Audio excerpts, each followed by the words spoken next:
आचार्य वात्स्यायन रचित कामसूत्र भारतीय ज्ञान संपदा की एक ऐसी अनमोल और अनूठी विरासत है, जिसकी प्रासंगिकता और उपयोगिता इसके सृजन के शताब्दियों बाद भी बनी हुई है। इसकी रचना कब हुई, इस बारे में अनेक विद्वानों ने अलग अलग राय व्यक्त की है। इसे लेकर जो मत प्रचलित है, उनके अनुसार यह ग्रंथ 1.5 से 2.5 साल पहले रचा गया हो सकता है।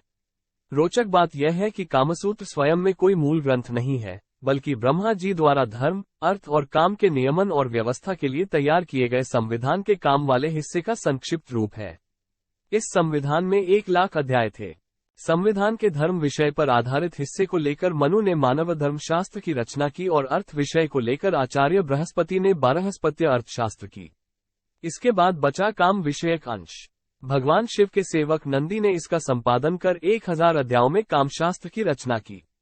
नंदी के बाद उद्दालक ऋषि के पुत्र श्वेतकेतु ने इसे और संक्षिप्त कर 500 अध्यायों वाला ग्रंथ बना दिया। इसे और भी संक्षिप्त किया पांचाल देश के विद्वान वाभ्रव्य ने, जिन्होंने इसे 150 अध्यायों में समेट दिया।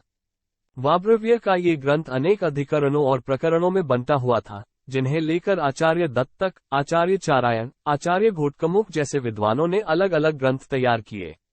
अब ये 2 प्रकार से लोगों के लिए उपलब्ध था। एक तो 150 अध्यायों वाले वाभ्रव्य के विशाल ग्रंथ के रूप में, दूसरा अलग अलग विद्वानों द्वारा प्रस्तुत अधिकरण या खंड विशेष पर एकाग्र अलग अलग ग्रंथों के रूप में।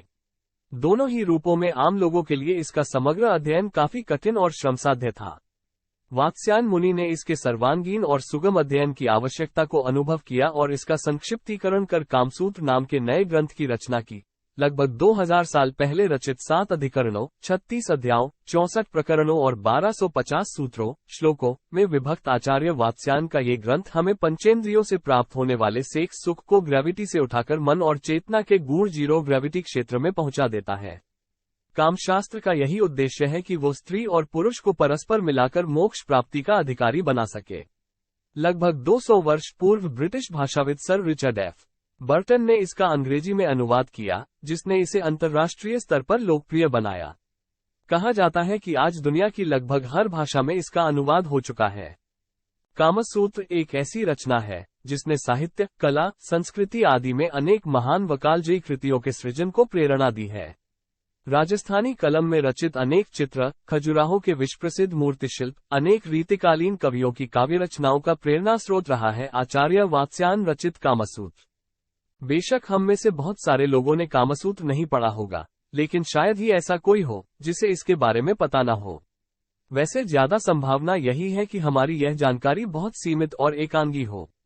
कामसूत्र को अधिकतर लोग एक सेक्स मैनुअल के रूप में देखते हैं, जिसका उद्देश्य लोगों को उनके यौन संबंधों को बेहतर बनाने की शिक्षा देना है। लेकिन वास्तविकता इसके एकदम विपरीत है। सच तो ये है कि वात्स्यायन रचित कामसूत्र के 7 भागों में से सिर्फ एक, सांप्रयोगिकम, ही ऐसा है जो सहवास या यौन संबंधों पर केंद्रित है। लगभग 80% कामसूत्र प्रेम, भावनाओं, राग अनुराग, परस्पर व्यवहार, सामाजिक मनोवैज्ञानिक दृष्टिकोण और काम की व्याख्या जैसी बातों पर आधारित है। इसके रचयिता वात्स्यायन के अनुसार कामसूत्र स्त्री पुरुष के धार्मिक सामाजिक नियमों का शिक्षक है और यदि वे इस शास्त्र के अनुसार वैवाहिक जीवन व्यतीत करेंगे तो काम की दृष्टि से उनके दाम्पत्य जीव में सदैव सुख, शांति और संतुष्टि रहेगी। आइए जानें कि आखिर कामसूत्र में ऐसा क्या है जो इसे इतना लोकप्रिय और महत्वपूर्ण बनाया हुआ है। कामसूत्र के पहले अधिकरण में 5 अध्याय हैं, जिनमें धर्म, अर्थ और काम को परिभाषित करते हुए जीवन में इनकी आवश्यकता के बारे में बतलाया गया है। इनसे संबंधित शंकाओं का समाधान किया गया है। वात्स्यायन कहते हैं कि मानव जीवन के इन लक्ष्यों की प्राप्ति के लिए धर्म विद्या, अर्थ विद्या, काम विद्या और इनसे संबंधित अन्य विद्याओं का अध्ययन करना चाहिए। उन्होंने संगीत शास्त्र के अध्ययन को काम शास्त्र का ही एक अंग माना है। उन्होंने कामसूत्र की अंगभूत कलाओं के यप में 64 कलाओं का वर्णन किया है, जिनमें गीत, नृत्य, वाद्य, काव्य, नाटक, चित्रकला जैसी विधाएं शामिल हैं। आचार्य ने सुझाव दिया है कि सभी युवतियों को इन विधाओं का प्रशिक्षण अवश्य लेना चाहिए और यह प्रशिक्षण किसी योग्य और विश्वासपात्र स्त्री द्वारा दिया जाना चाहिए। इस अधिकरण के अगले अध्याय में बताया गया है कि एक नागरिक अर्थात रसिक व्यक्ति के रूप में हमें किस प्रकार का जीवन जीना चाहिए। हमारी दिनचर्या, भवन और उसके अंदर का सामान और साज सज्जा, रहन सहन, खान पान आदि किस प्रकार का होना चाहिए। इसके अतिरिक्त इसमें विभिन्न अवसरों पर की जाने वाली क्रीड़ाओं और उत्सवों पर प्रकाश डाला गया है, जो स्त्री पुरुषों को एक दूसरे के संपर्क में लाने में महत्वपूर्ण भूमिका निभाते हैं। पहले अधिकरण का 5वां और अंतिम अध्याय नायक नायिका के सहायकों और दूत दूतियों के कर्तव्यों के बारे में बताता है और नायिकाओं का वर्गीकरण करता है। आचार्य के अनुसार नायिकाएं 3 प्रकार की होती है: कन्या, पुनर्भू अर्थात पुनर्विवाहिता और वेश्या। इन 3 प्रकारों में अनेक उप प्रकार हैं। जैसे कि कन्या के 2 प्रकार हैं, पुत्रदा और सुखदा, यानी पुत्र देने वाली और सुख देने वाली। आचार्य वात्स्यायन का मत है कि संतानोत्पत्ति के उद्देश्य से सहवास सिर्फ अपनी ही जाति या वर्ण की कन्या के साथ किया जाना चाहिए, जबकि यौन सुख प्राप्त करने के लिए इस प्रकार की कोई बाध्यता नहीं है। वेश्याओं को अधम नायकों के उपयोग में आने वाली अधम नायिका मानने वाले वात्स्यायन ने न तो इनके साथ सहवास का समर्थन किया है और न ही इसका निषेध किया है। उन्होंने इन्हें असाधारण स्त्री मानते हुए समाज में इनकी उपयोगिता और महत्व को स्वीकार किया है। इन पर वैश्विक नाम के स्वतंत्र अधिकरण की रचना की है। गुणों के आधार पर नायिकाभेद के इस क्रम को आगे बढ़ाते हुए कामसूत्र स्वकीय, परकीय और सामान्य नायिकाओं को उनकी प्रवृत्ति और विशेषता के अनुसार अलग अलग वर्गों में बांटता जाता है। अंत में हम पाते हैं कि नायिकाओं के कुल 384 भेद होते हैं। आचार्य इस अध्याय में विस्तार से बताते हैं कि किन परिस्थितियों में किस प्रकार की नायिका के साथ यौन संबंध बनाना धर्मविरुद्ध नहीं माना जाता। इसी प्रकार आचार्य वात्स्यायन ने नायक के भी उत्तम, मध्यम और अधम, ये 3 भेद बताए हैं। अध्याय के अंत में आचार्य ने अच्छे मित्रों और दूतों की पहचान, विशेषताओं और कार्यों का वर्णन किया है और बताया है कि उन्हें किस प्रकार से विश्वासपात्र, वाक्पटु और कूटनीति में निपुण होना चाहिए ताकि वे नायक के उद्देश्य की पूर्ति में सहायक सिद्ध हो सके। द्वितीय अधिकरण सांप्रयोगिकम कामसूत्र का सर्वाधिक लोकप्रिय और महत्वपूर्ण भाग है, जिसे सर्वाधिक प्रासंगिक भी कहें तो कोई अतिशयोक्ति न होगी। इसमें 10 अध्याय हैं। पहले अध्याय में आचार्य ने जननांगों के आकार के आधार पर स्त्री पुरुषों की 3-3 श्रेणियां बताई हैं। पुरुषों के जननांग की लंबाई के अनुसार आचार्य उन्हें शश, वृष और अश्व श्रेणी में रखते हैं। स्त्रियों के जननांग की गहराई के आधार पर उन्हें मृगी, अश्वा या बड़वा और करिणी या हस्तिनी, इन 3 श्रेणियों में रखा जाता है। आचार्य के मतानुसार छोटे जननांग वाला शश पुरुष का कम गहरे जननांग वाली मृगी स्त्री के साथ सहवास उचित होता है। इसी प्रकार वृष पुरुष का बड़वा स्त्री के साथ और अश्व पुरुष का हस्तिनी स्त्री के साथ सहवास अधिक सुविधाजनक और सुखद होता है। जोड़ों के आधार पर इनमें कुल 9 प्रकार के सहवास होते हैं, जिन्हें सहवास में शामिल स्त्री पुरुष की श्रेणी को देखते हुए समृत या विषमृत सहवास कहा जाता है। आकार के अलावा वेग और समयावधि के आधार पर भी श्रेणियां और जोड़ियां निर्धारित की गई हैं। समान आकार, वेग और समय वाले सहवास और असमान स्त्री पुरुष के बीच सहवास के कुल 27 भेद बताए गए हैं, जिनका ज्ञान सहवास को सुखमय और संतुष्टिदायक बनाने के लिए अत्यंत महत्वपूर्ण है। दूसरे अध्याय आलिंगन विचार में आचार्य वात्स्यायन ने आलिंगन, चुंबन, नखक्षत, दंतक्षत, औपृष्ठक अर्थात मुख, मैथुन आदि सहवास के 8 प्रकारों के बारे में बताया है, जिनके 8-8 भेद होते हैं। इन 64 भेदों को काम की 64 कलाओं के नाम से जाना जाता है। इनका उपयोग सहवास को सरस, आनंददायक और विविधतापूर्ण बनाने के लिए होता है। इसके बाद वे आलिंगन के प्रमुख 8 प्रकारों का वर्णन करते हैं।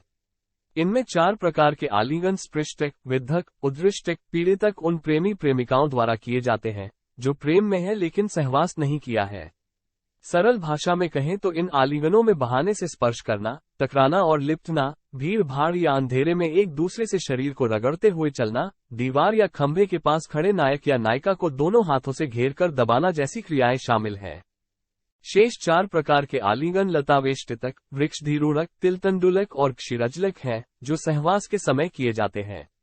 पहले 2 खड़े रहकर किए जाते हैं, जिनमें नायिका नायक से लता की तरह लिपटती है या पेड़ मानकर उस पर चढ़ने की कोशिश करती है। तिलतंडुलक में दोनों लेटकर एक दूसरे को दबाते हैं और क्षीरजलक में बैठकर परस्पर चिपक जाते हैं। इनके अतिरिक्त आचार्य ने सुवर्णनाभ द्वारा बताए गए 4 अन्य आलिंगनों को भी कामसूत्र में शामिल किया है। उरूपगुहन, जघनोपगुहन, स्तनलिंगन और ललाटिका नाम के इन आलिंगनों में नायक नायिका अपनी जंघाओं, पूरे शरीर, वक्षस्थल और माथे को परस्पर दबाते हैं। तीसरा अध्याय चुंबन विकल्प है, जिसमें विभिन्न प्रकार के चुंबनों की व्याख्या की गई है। इनमें सहवास से पहले काम भावना को उत्तेजित करने वाले चुंबन और सहवास आरंभ होने के बाद आनंद को बढ़ाने के लिए किए जाने वाले चुंबन शामिल हैं। आचार्य वात्स्यायन ने चुंबन के 8 स्थान बताए हैं। ये स्थान हैं माथा, केश, गाल, आंखें, वक्ष, स्तन और मुंह के अंदर जीभ और तालु। आचार्य ने विभिन्न भूभागों में प्रचलित चुंबन के कुछ अन्य स्थानों जैसे बगल, जांघों का जोड़, नाभिमूल आदि का भी उल्लेख किया है। लेकिन देश प्रथा के अनुसार ही इन स्थानों का चुंबन करने का परामर्श भी दिया है।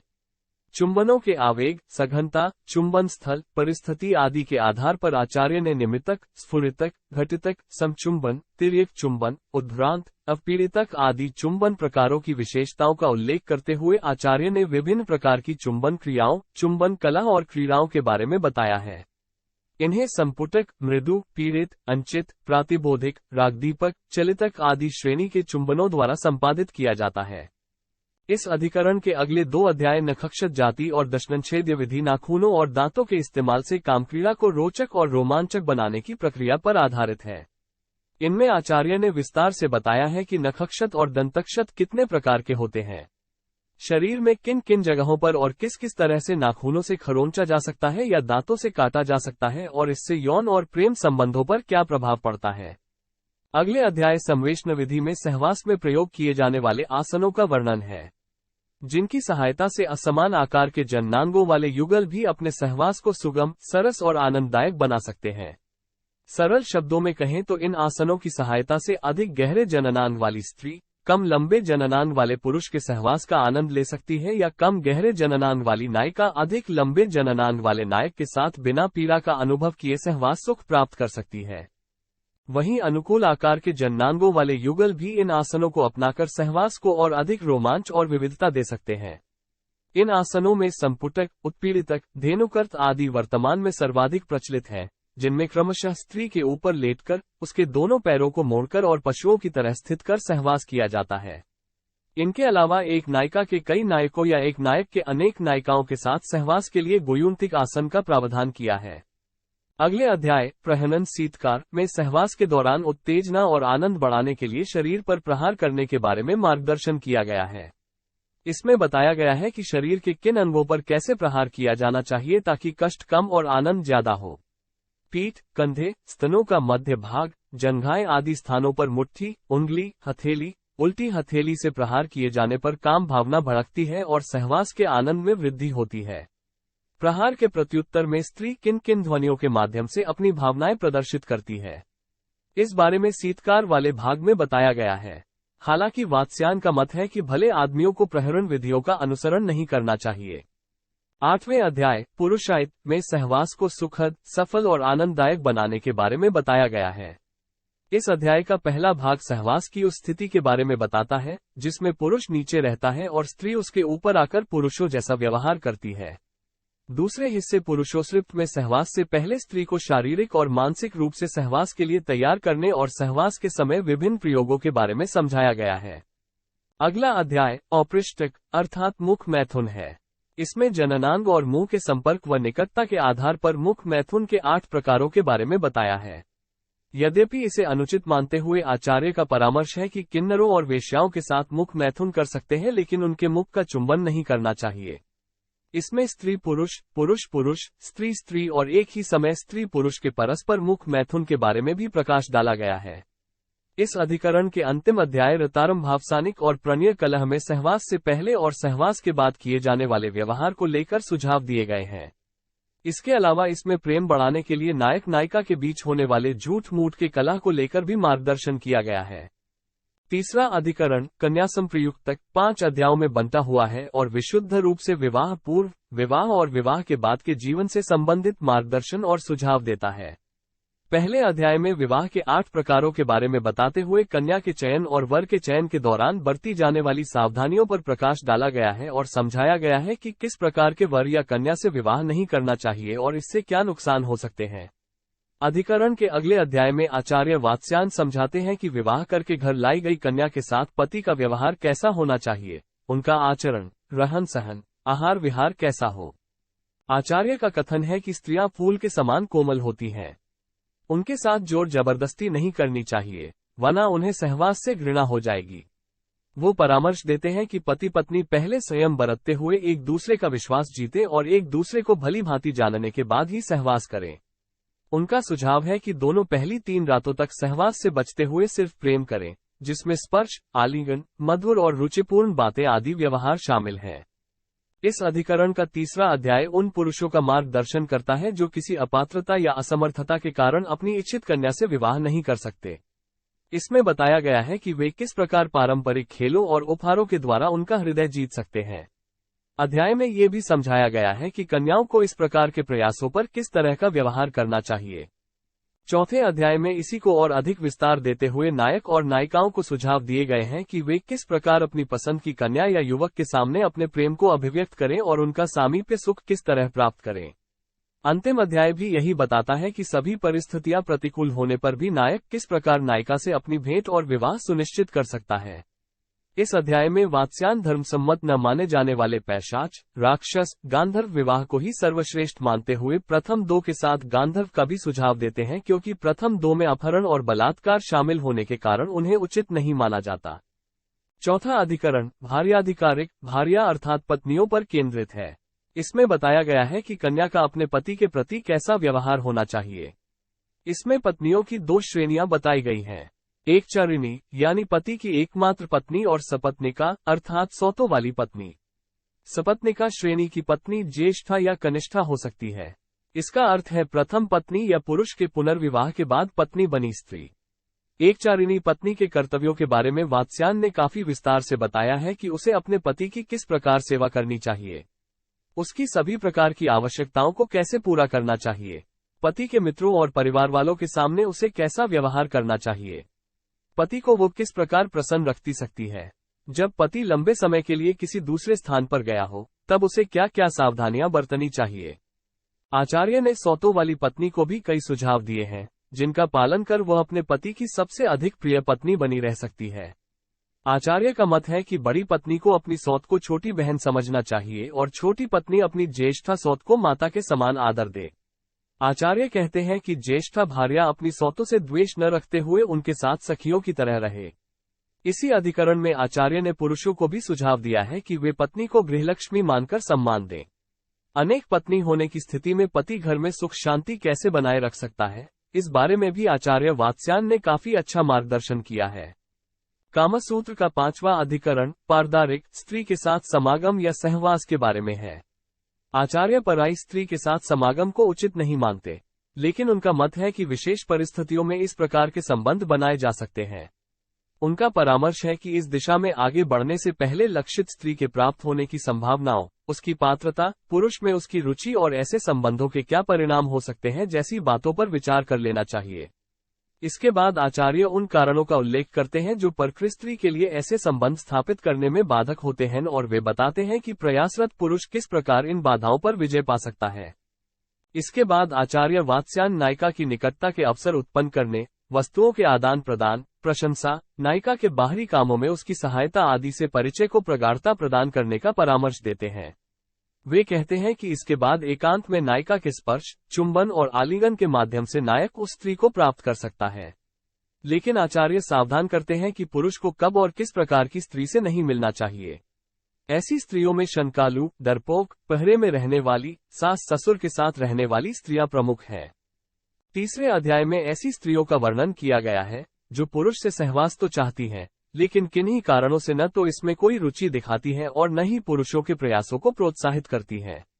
आचार्य का सुझाव है कि पुरुष ऐसी धीर स्त्रियों की चेष्टाओं और मनोभावों का अध्ययन करे। इसमें सक्षम या स्पष्ट न होने पर वो किसी योग्य और विश्वसनीय दूती की सहायता ले सकता है।